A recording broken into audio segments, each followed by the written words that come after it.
Welcome everyone, and today we are happy to have a talk by Fiona Seibold, and she's going to speak about scattering on effective strings and compactified membranes. So please start. Yes, thank you very much, and thank you for the invitation. Very happy to give this talk. And this is work that I did over the summer with Professor Zeitlin here at Imperial College London. And it will be on scattering on effective strings and compactified membranes. So maybe let me start by giving a motivation of why we want to study these effective strings and also these compactified membranes. And there are many motivations to do so, but one of them comes from quantum chromodynamics and the fact that in this theory there is the emergence of confining strings, and to understand confinement in this theory. And over the past 10 years, there have been quite some results from lattice simulations to see these confining strings between quarks, and this in dimensions, so that will be the space-time dimension, capital D equal to 3 and capital D equal to 4. And we now want to understand from a theoretical point of view what we can say about the worldsheet theory on the confining string, and also to understand how these confining strings in these non-critical dimensions are different from fundamental strings, which would be for D equal 26 for bosonic strings and D equal 10 for superstrings. And one setup where this question is very well defined is when one considers an infinitely long string in the large n limit of pure Yang-Mills theory. So this is just pure Yang-Mills without any matter, and you take an infinitely long string stretching throughout space. And so if you're not comfortable with infinities, you can just think of having a cylinder with very large radius and the string wrapping around that cylinder. And in the large n limit of this theory, the self-interaction of the string is suppressed. So in principle, you could have the string that interacts with itself and then gives rise to other states that would be glue balls in Yang-Mills. But this type of process, in the case of the large n limit, is suppressed. So when just looking at the theory on the two-dimensional worldsheet of this long string, this is a unitary theory. So the question of what the worldsheet theory is well defined in that specific limit. And there has been some progress in understanding this theory, and one of the main reason why there has been quite some progress is that in the low energy limit that describes this effective string, the theory is well described by just the Nambu-Goto action, the area action for the string. And when looking at scattering of excitations on this two-dimensional worldsheet of the string, it so happens that the scattering becomes very simple in critical dimension, in D equal 26. Namely, the scatterings become just proportional to the identity. So this is for the critical string. And in fact, in that dimension, it was then later found out that an Nambu-Goto action is an integrable TTbar deformation of a free theory. So this is something that I will come back later, but just to mention here that in those critical dimension, the theory can be obtained from a simple integrable deformation that is called TTbar deformation of a free theory. And this type of deformation will give rise to an S matrix that is just proportional to the identity. Now it turns out that this TTbar deformation can be constructed for arbitrary dimensions, not only in the critical dimension. So also in particular for the capital D equal to 3 and capital D equal to 4. And this then allows to compute in those non-critical dimensions to compute the spectrum through the integrability techniques and compare this to the data from the lattice simulations. And by doing so, it was observed that so for d equal to 3, there is a perfect matching between this theory that comes from the TTbar deformation and the lattice data. However, for d equal to 4, there has to be some changes made, and in particular, one needs to add a massless excitation, this pseudoscalar. So this is something that I will not go into detail, but just to mention that also in dimensions that are different from d equal to 3 and d equal to 26, it is possible to restore integrability by modifying the action a little bit. So how does this talk fit in this observation?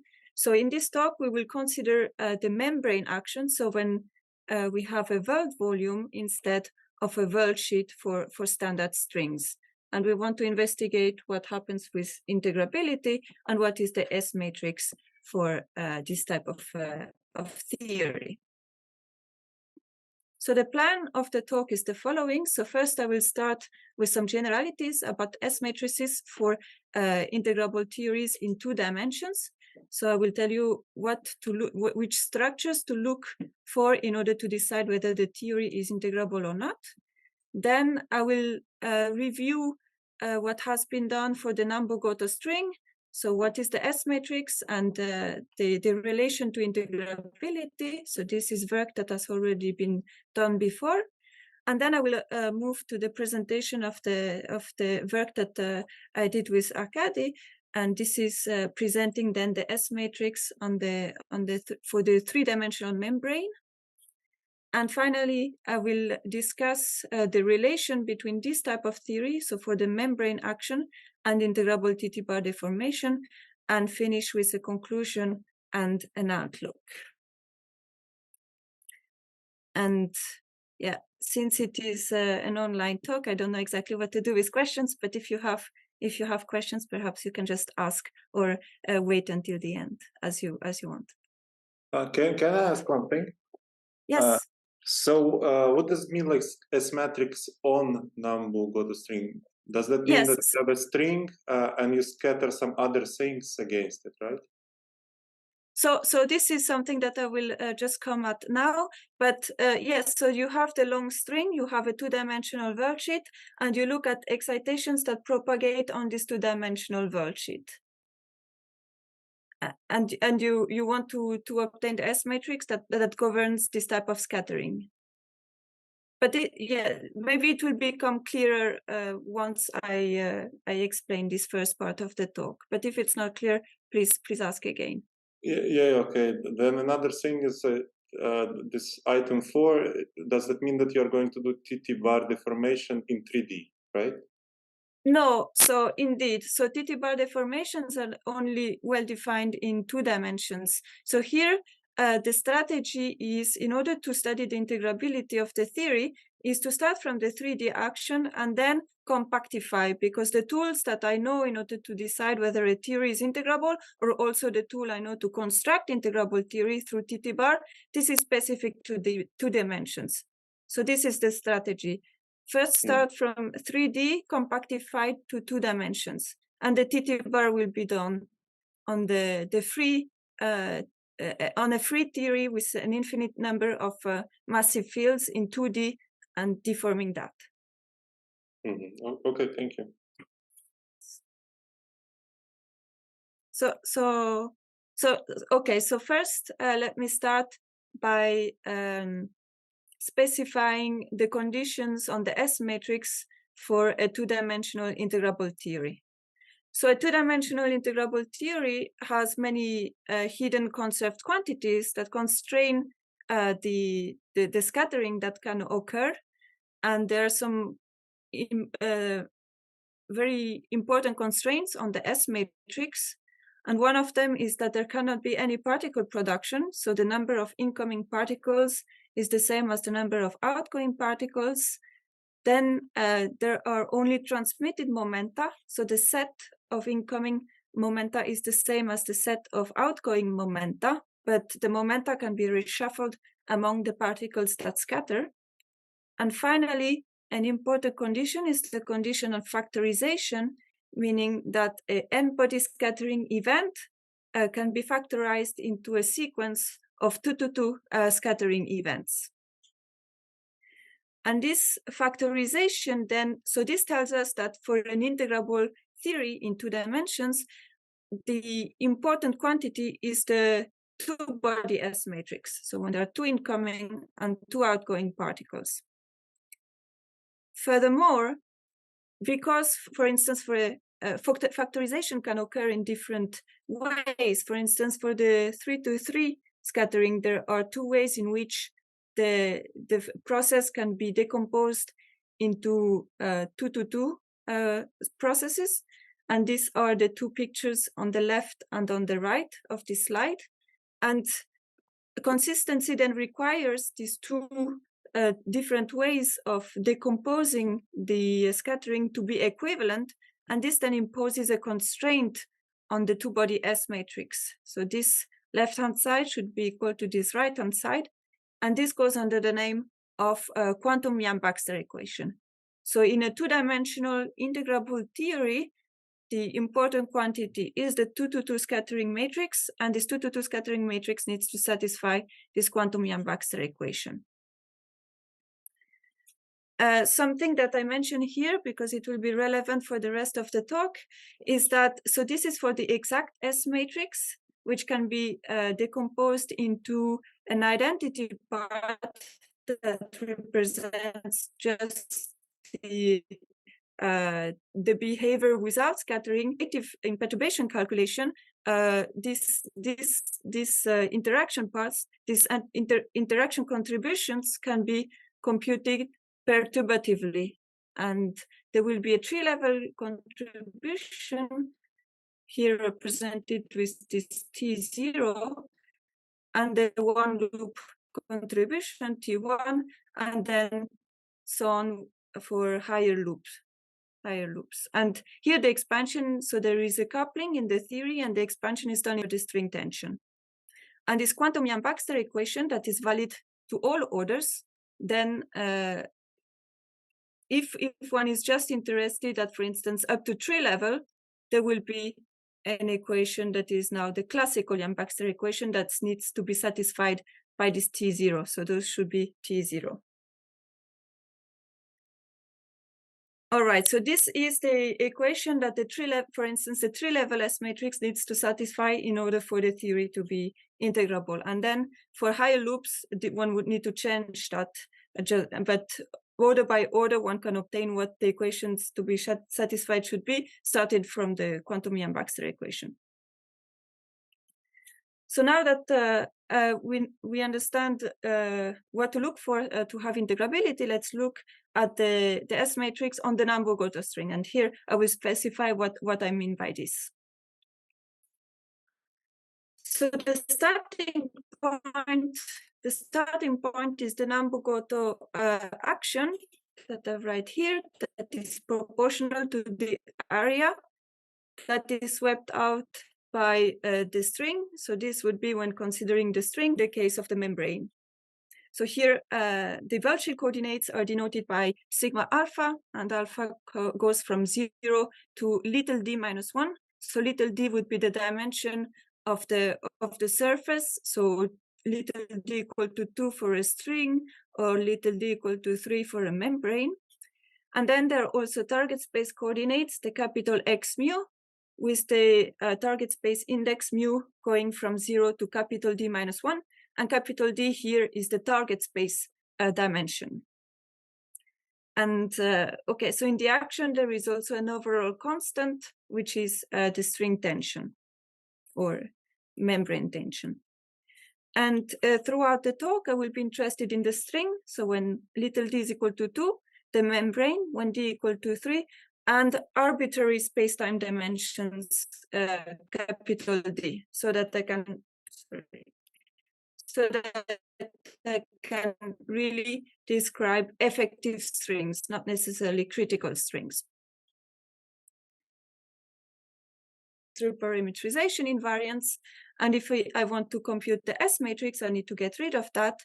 So one is to choose a gauge, and here it's convenient to do it using the static gauge, meaning that little d of the worldsheet coordinates are fixed to the target space coordinates.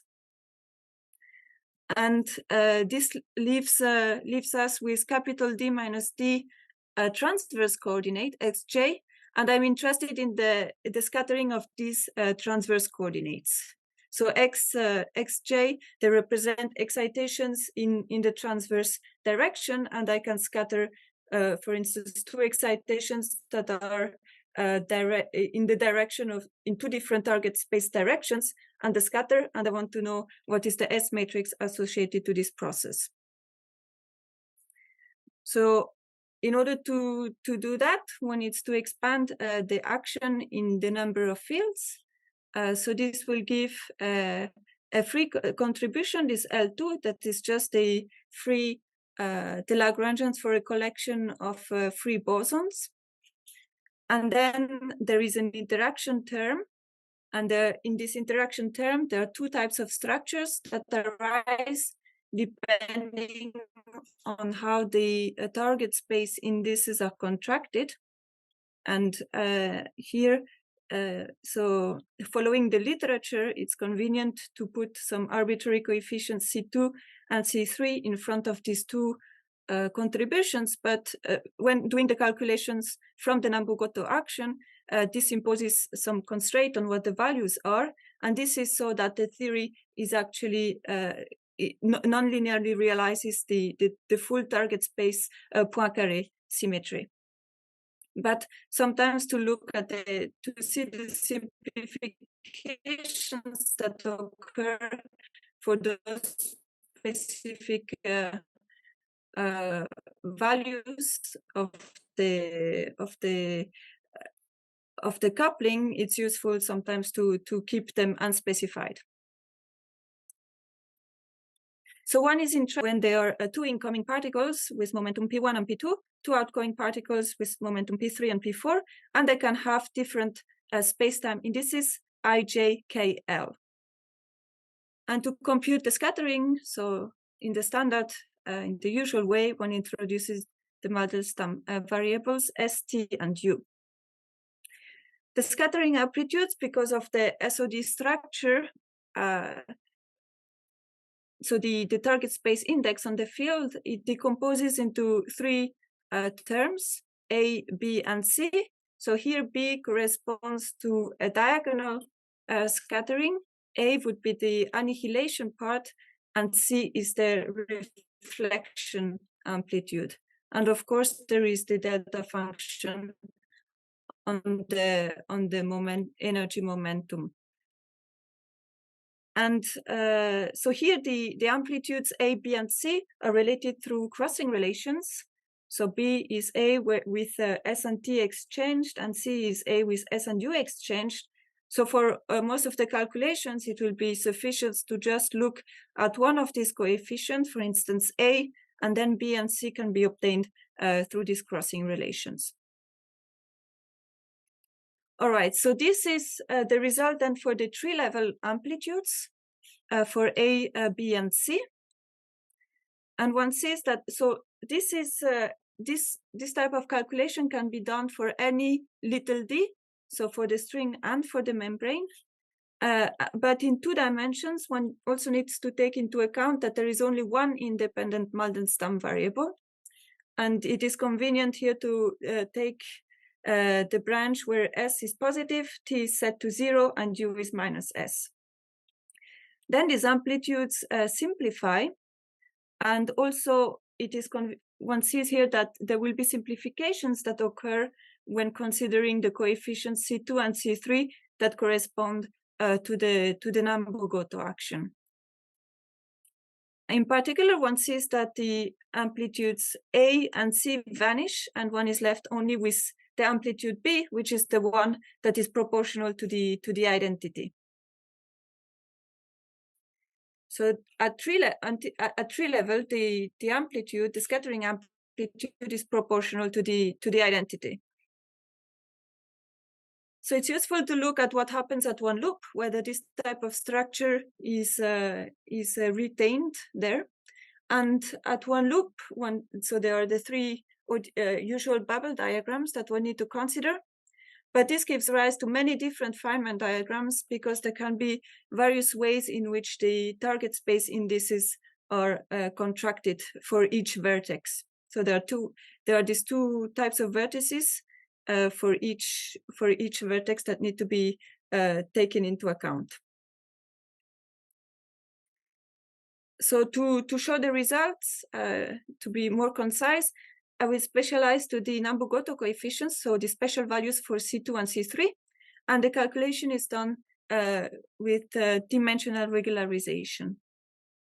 So this is a convenient regularization scheme because it preserves the Lorentz covariance of the theory. So the result for the one loop amplitude is then the following. So there is a piece, A epsilon, that is divergent, and then there is a finite part, AF. And so this is for ST and U, but now let's look at what happens when specializing to 2D kinematics with this special choice of Mandelstam variables. Then one sees that the divergent part, which is proportional to STU, just vanishes for all amplitudes.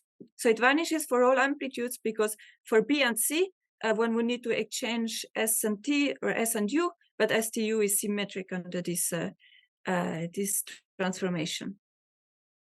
Then in the finite part of the amplitude, the first term is proportional to the d hat minus 24.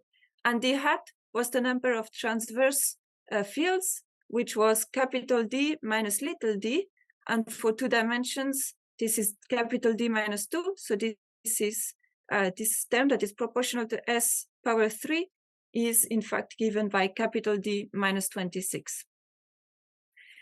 And here one sees that this vanishes in critical dimensions. So when capital D is equal to 26.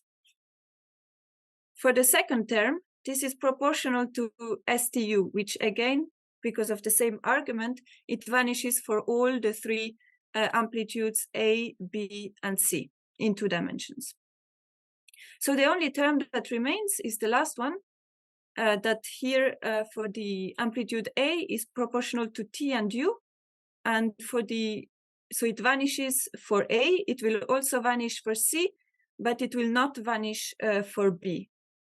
So in the end, just specializing to 2D kinematics, one obtains the following result for the contribution of the 3 bubble diagrams to the one loop amplitude. So A and C, which are proportional to D minus 26, and then the contribution of B, which is imaginary to be compatible with unitarity. In principle, at this order, one would also need to consider the tadpole diagram that arises from the 6th order vertex, but one can show that in this case, because the only massless particles are scattered, this actually vanishes. So this is really the total amplitude at one loop. And this contribution that is proportional to D minus 26, in fact, it coincides with the Polchinski-Strominger term contribution in static gauge that is here in order to ensure that the target space Poincaré invariance is preserved, or Lorentz symmetry is preserved. Now, these contributions for A and C, they can be cancelled by adding some term that breaks the Lorentz invariance. So you add some term to the action that breaks this Lorentz invariance, and this then can be done in order to remove the contributions A and C. If one does that, then also only B will remain, and the scattering will be proportional to the identity up to one loop order. And in fact, one can go on in this way, and this is true to all loop. So it is possible at each loop order to add terms in the action that will break the Lorentz symmetry, but will ensure that the S matrix is just proportional to the identity.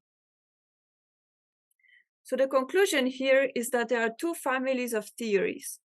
one line is the blue line, which is the one where the theory is integrable and there is a pure phase S matrix. However, it is not Lorentz invariant.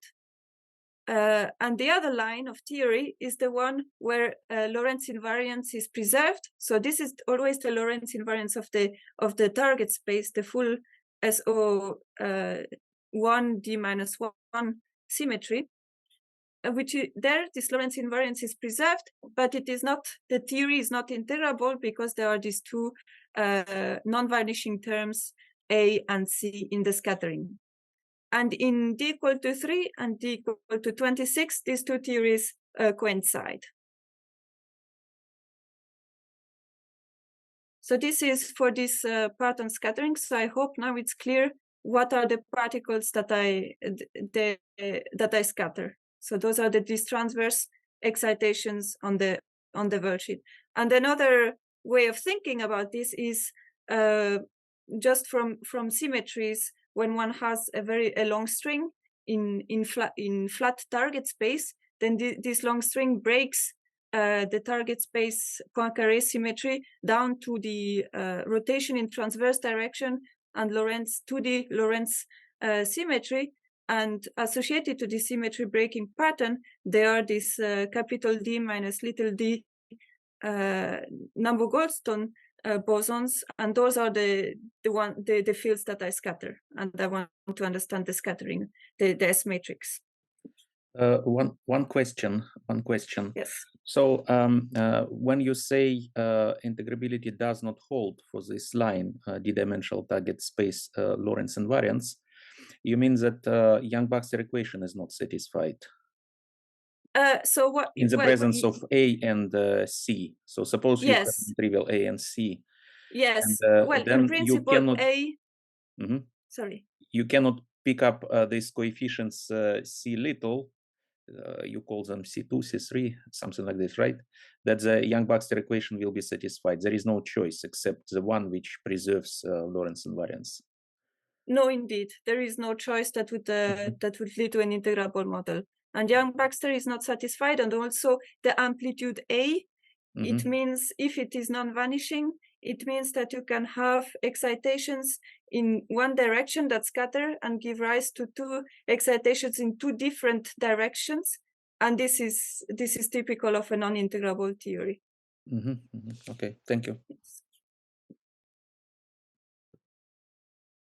Okay, so this was the review for the Nambu-Goto action. And now let's look at what happens when considering the three-dimensional membrane. So as I already mentioned at the very beginning, at least in terms of factorized scattering, there is no standard notion of integrability because all these conditions on the S matrix that I mentioned are specific to two dimensions. So in order to circumvent that issue and still understand integrability in this type of theory, the idea is to compactify, to assume that the additional world volume direction is compact, and then compactify in that direction. So instead of considering the 3D membrane with only massless fields, one would have then an effective 2D theory where the massless fields are interacting with a tower of massive Kaluza-Klein modes. And here one needs to study then the scattering of these additional massive fields. So in order to obtain the action, it's the standard way to compactify the theory. So one expands the fields in Fourier modes and then integrate over the additional compact direction in order to obtain effective L2 and L4 interaction terms. So the L2 now is just a free, again, it's a free Lagrangian, but for massless, but also a tower, so an infinite tower of massive fields, where the masses are given by the integer n over the radius of the circle on which one compactifies. And L4 is then the interaction term.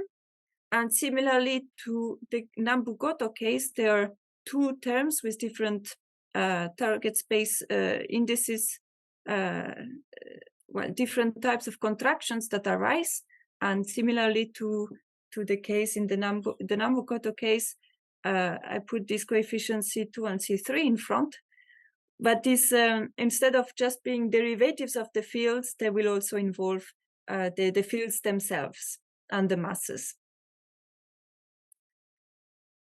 So now one looks at the scattering of two fields that now can also have masses N1 and N2, and go into two other fields with masses N3 and N4. Similarly to the Nambu-Goto case, there is only one independent Mandelstam variable, but the relation is a bit more complicated than before. So here is the amplitude for the contribution for A at tree level. So again, similarly to before, it's sufficient to just look at A because B and C can be obtained through crossing. And so this is the result for the amplitude A at tree level. So the first term, again, it vanishes when looking at the specific coefficients that correspond to the Nambu-Goto or membrane action. And one is left with the second term. So the second term was vanishing before in the case where there are only massless fields, because it was proportional to TU, and TU was equal to 0 for a two-dimensional theory with only massless fields. But this is no longer the case here, and this is actually a non-vanishing amplitude. So for the membrane, the amplitude is not proportional to the identity, and this already at tree level.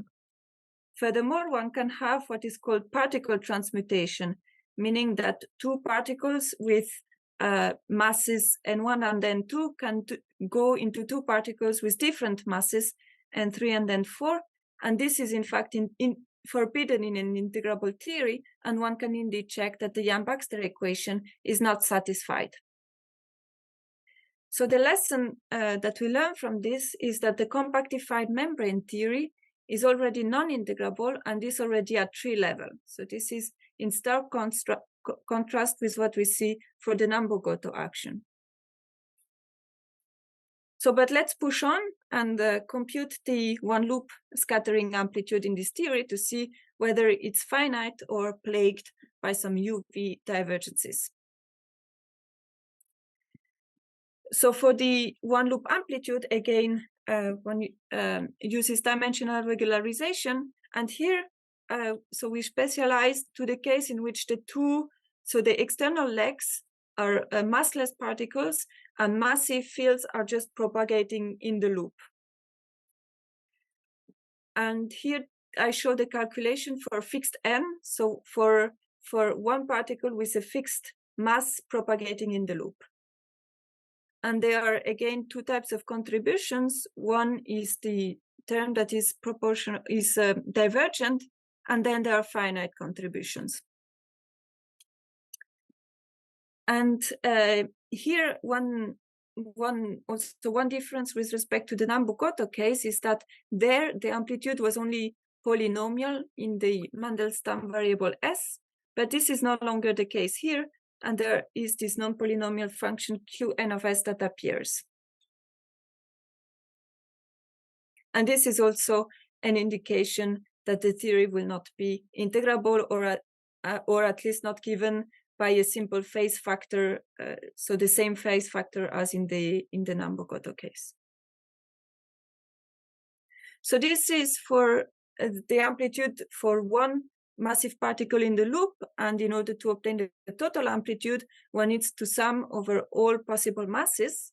So this would be the contribution where the field in the loop is massless, and here for all the other contribution coming from the fields that are massive. And doing this type of calculation is best done in using the zeta function regularization. So these are some properties of the zeta function that are useful in order to compute to do this sum over all possible n, or over all possible masses. Oh yes, also one thing that I didn't mention here is that I put the radius of compactification, so of this circle, to 1, but from dimensional analysis, one can just always restore it. And later I will do that.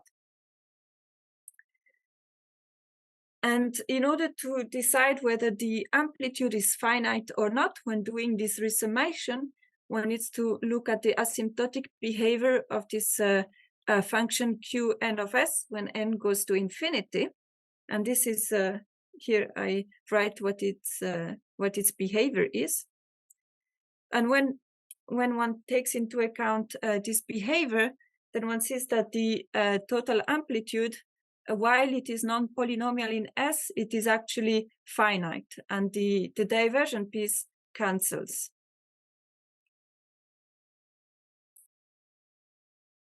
So the amplitude is not plagued by UV divergences.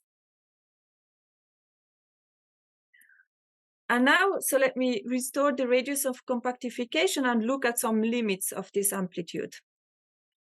So in the limit where the radius goes to infinity, so effectively one goes back to 3 dimensions, then the amplitude is, so here I write down what the amplitude is, and this is in fact the same as the restriction of the 3D amplitude to kinematics, to the scattering on a plane. So when imposing those constraints. So here I can impose those constraints on the Mandelstam variables, because I'm considering this process where the external particles are massless, and therefore I can use the same condition as in the 2D case for the Nambu-Goto. I don't need to take into account this more complicated relation between Mandelstam variables when having massive fields. The other limit is when this radius goes to 0, and this is the amplitude.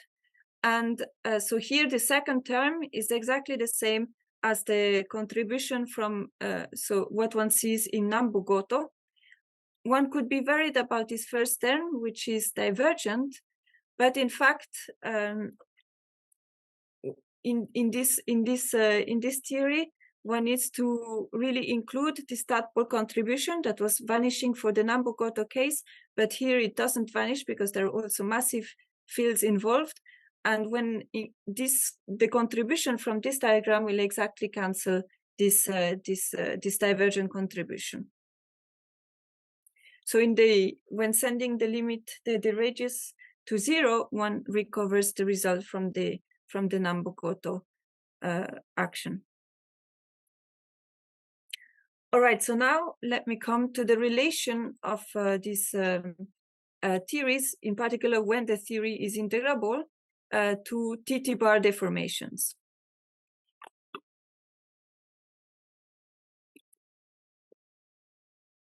So what are TTbar deformations?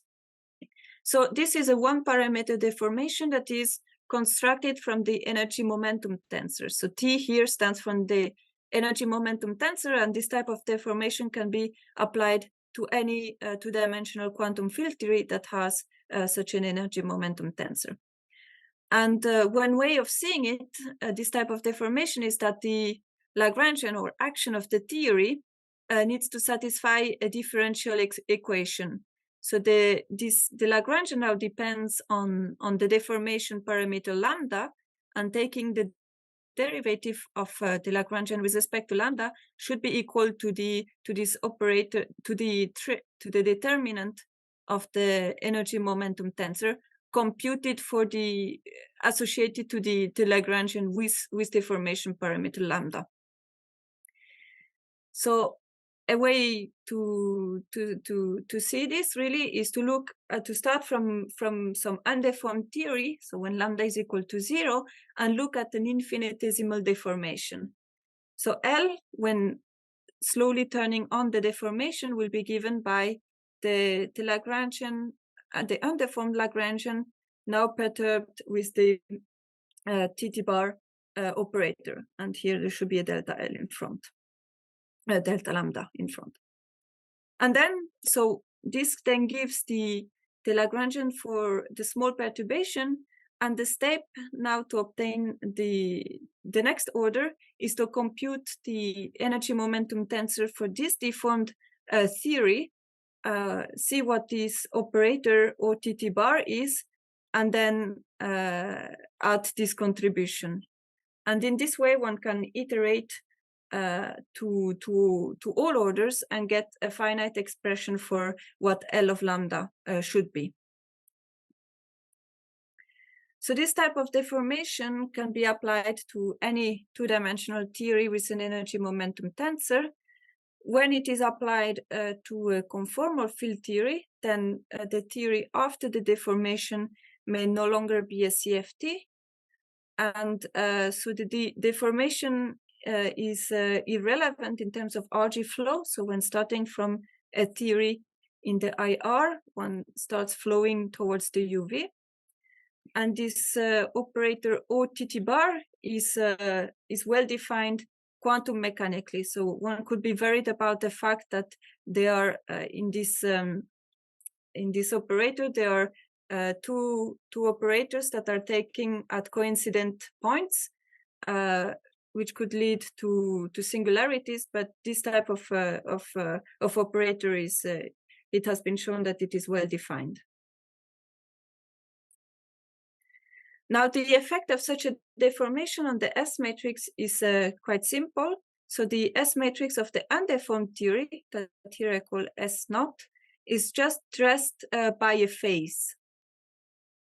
So this CDD factor.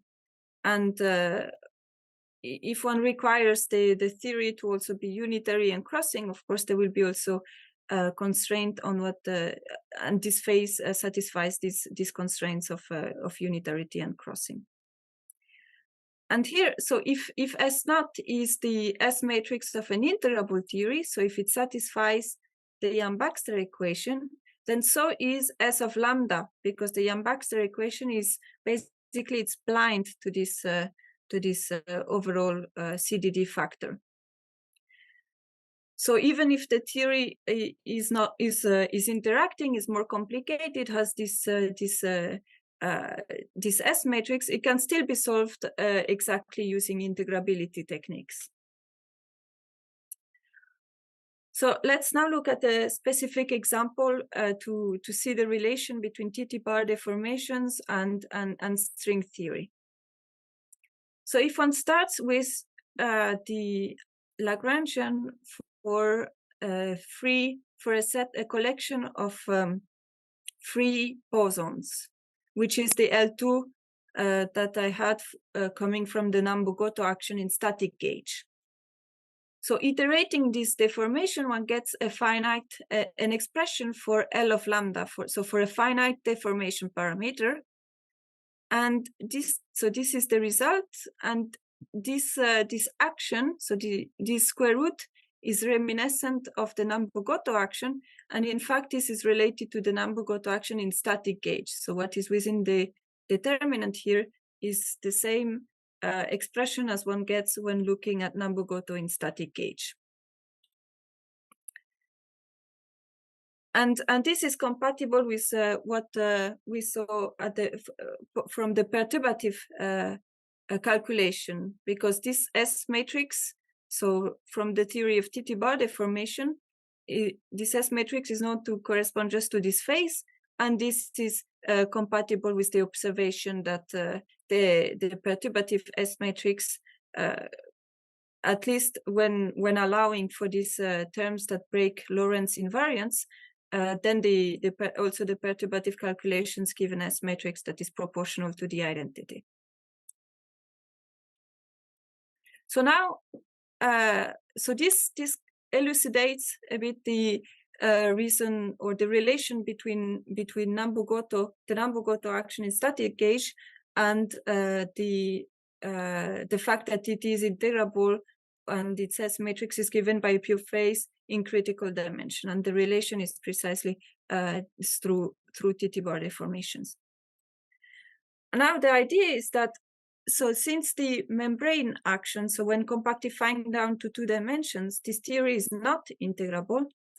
Well, using TTbar deformations, one can still construct a new type of theory that has the same free part, but now a different interaction term that is given by TTbar deforming this free contribution, and this new theory now will be integrable.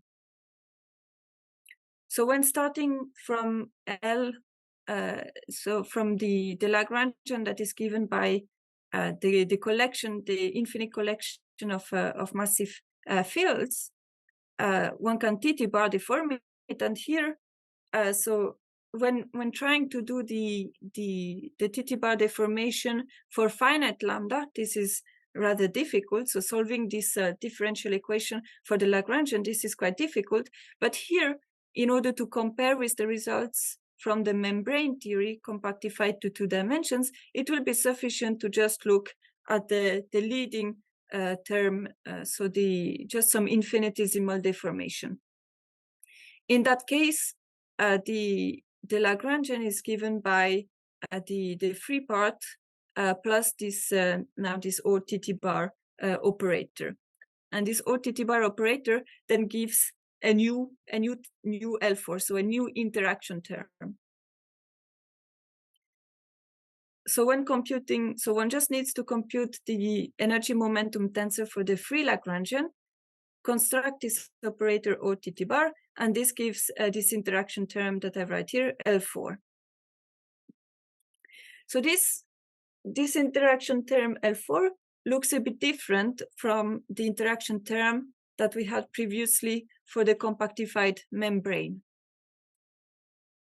In particular, here, 2 fields that have their target space indices contracted. So when here, for instance, J is contracted, here K is contracted, they always have opposite mode numbers. So here N minus N, Q and minus Q. So this means that there is here in this L4, when thinking in terms of having 4 different masses, this type of terms only arise when supplementing the action with 2 delta functions. So there will be always 2 delta functions on the mode numbers, and these 2 delta functions, whereas in the membrane case, there was only 1 delta function. And these 2 delta functions, having these 2 delta functions mean that if one wants to think of this 2-dimensional theory and this interaction term as coming from compactifying a 3-dimensional theory down to 2D, then this 3D action is non-local. So there will be a double integration over the world volume coordinates. So the conclusion is the following. So we started from the 3D membrane action, that is a local action. Then we compactified to 2 dimensions in order to explore integrability, and we found that the theory is non-integrable, and this already at 3 level. And however, it is possible, starting from the same free contribution, so from the same L2 with an infinite number of massive fields, to construct an interaction term that I call here L4 prime through TTbar deformations, such that this becomes an integrable 2-dimensional theory. However, this integrable 2-dimensional theory, from the point of view of a 3D action, this would be a non-local theory.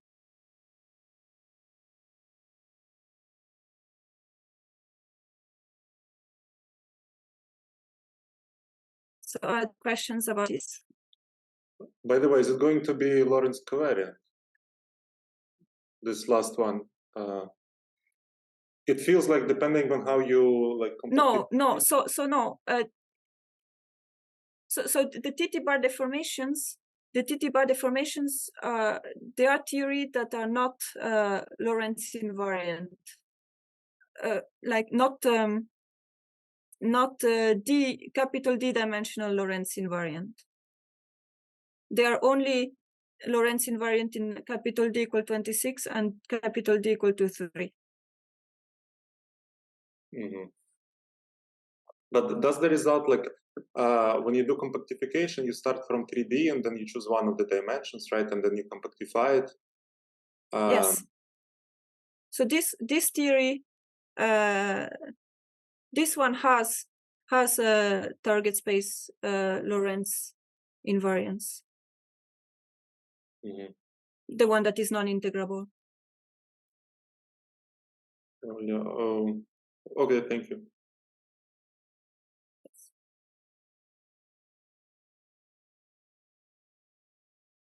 All right, so now let me come to the conclusions and the outlook. So in the first part, I reviewed some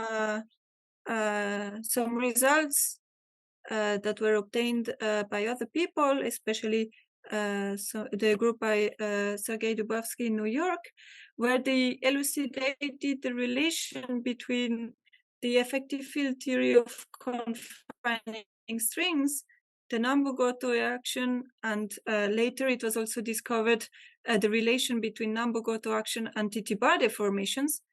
And this type of relation, so having some integrable theory that gives some approximation to the theory of confining flux tubes, this was really useful for those people to compare these theoretical results with the lattice simulations.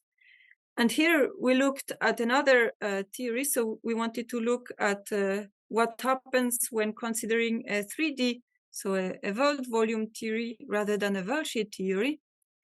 And in order to look at integrability in this type of theory, we compactified down to 2 dimensions and found that it is not integrable already at 3 levels. So this is not like in the Nambu-Goto case.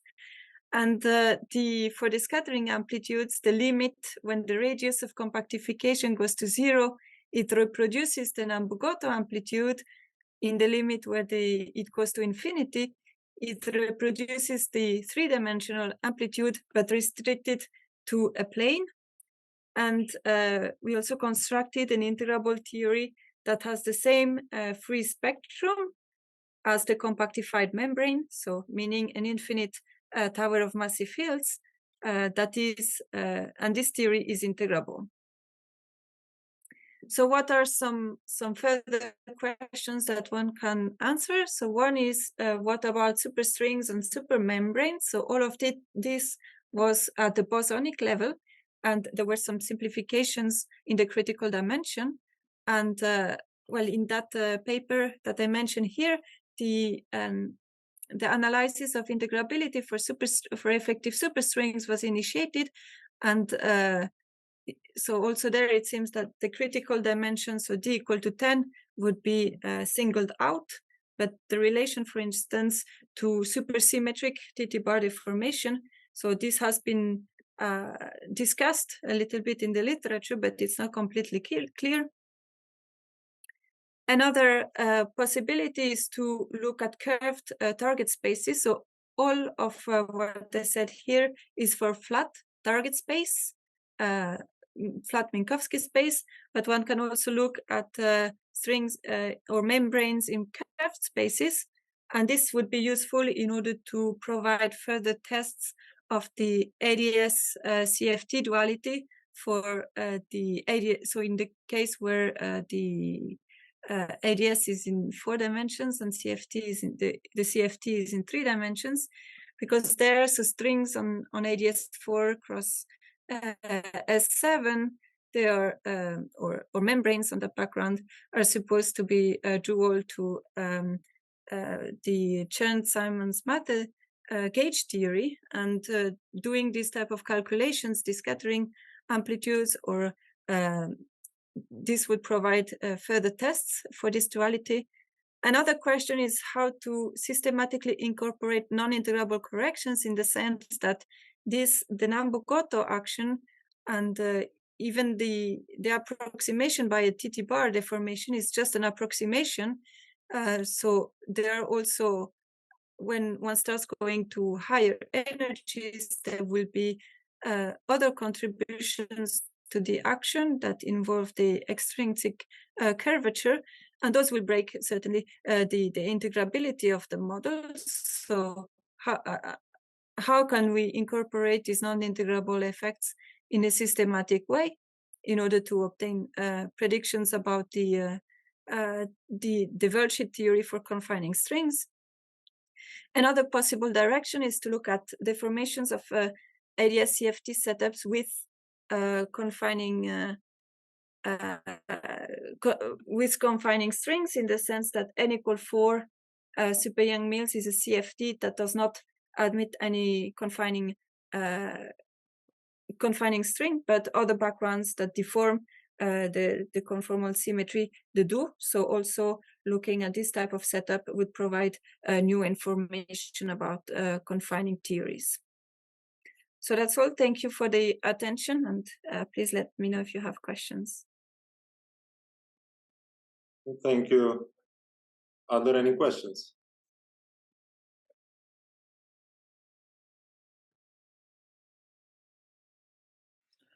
Maybe one question. So in principle, can I ask the question?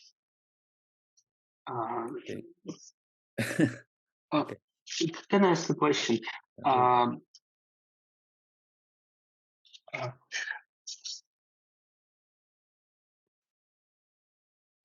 Jim, Sorry.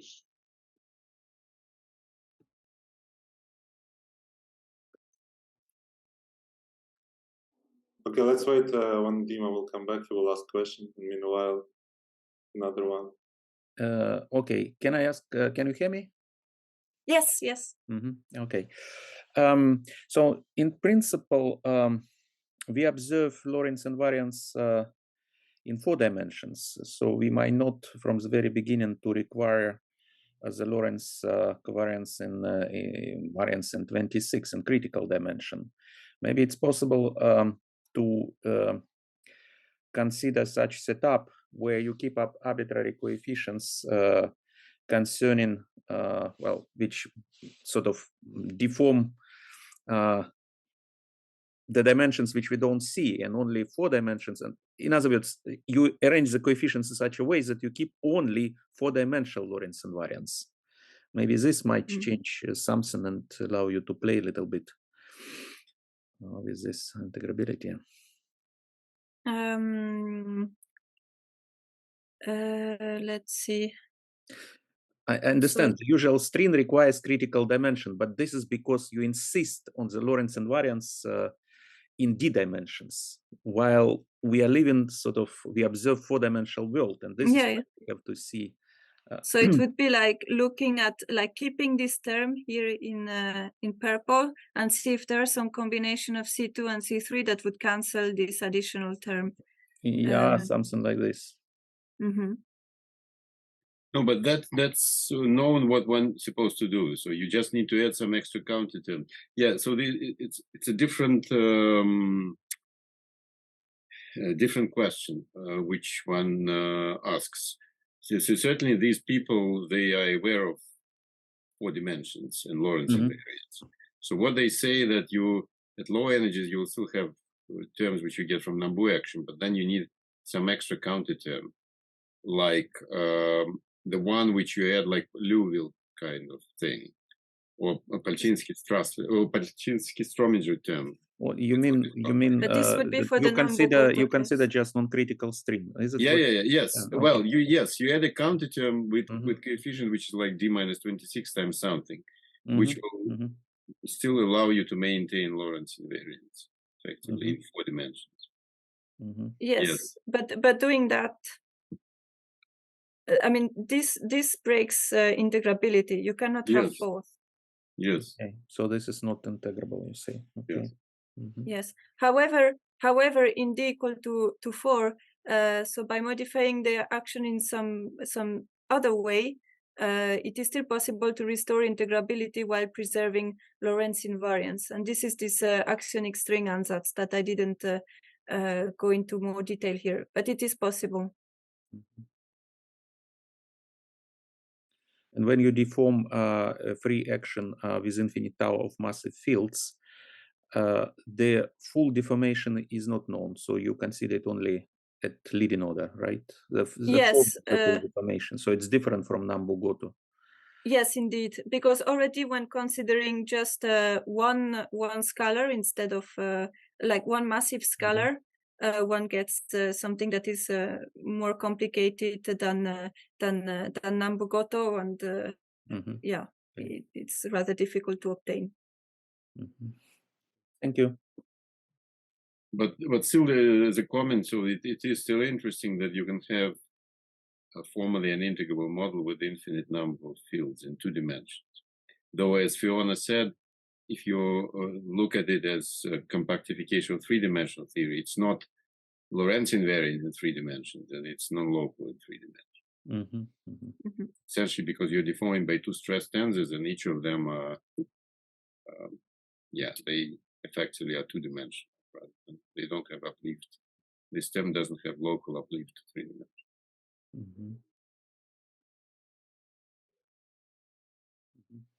Dima?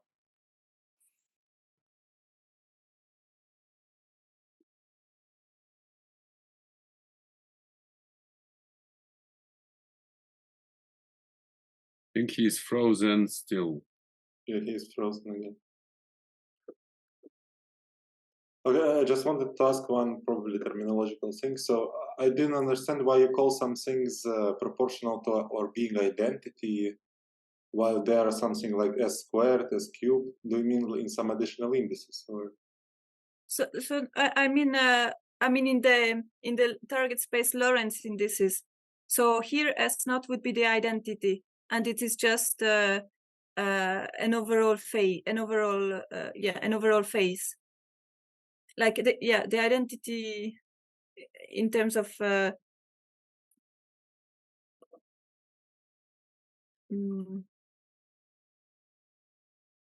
So it still has some dependence on the Mandelstam variables into D. Yes, right? Absolutely. So this is this phase factor is like this.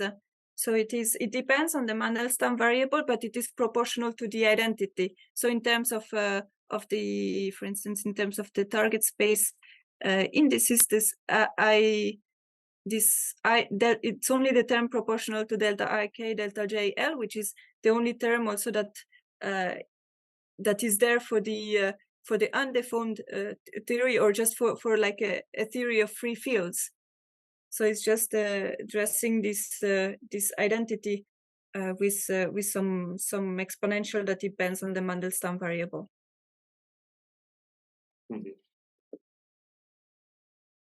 And another question: is there any reason why TTbar deformation preserves integrability? Yes. So this is precisely because the S matrix for a TTbar deformed theory is given by this dressing by a phase. By the CDD factor here, and the quantum Yang-Baxter equation is blind to this phase.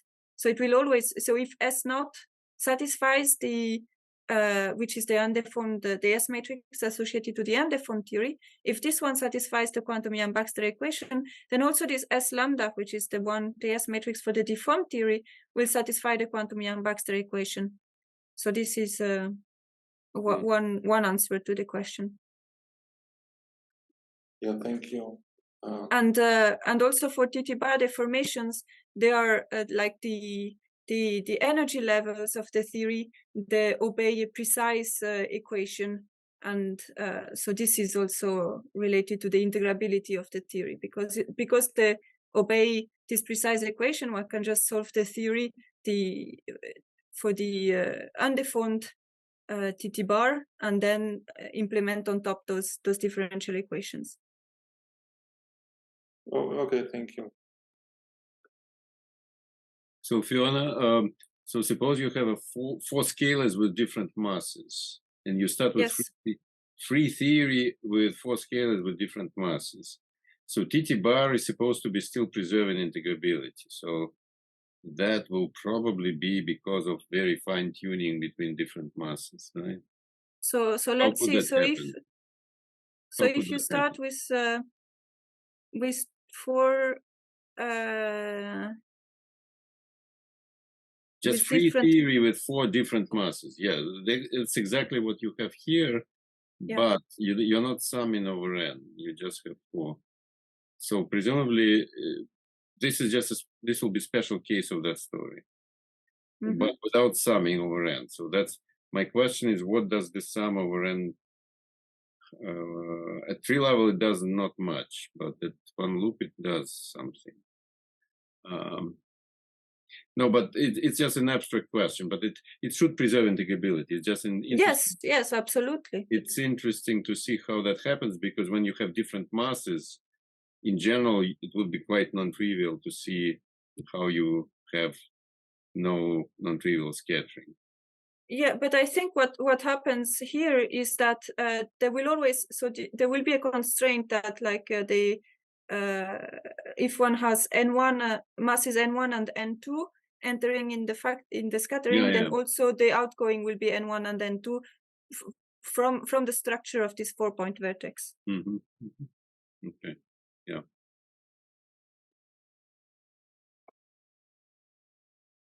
Are there any questions?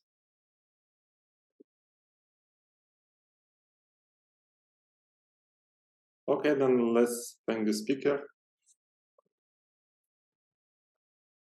Thank you. Thank you. Thank you. And see you next time.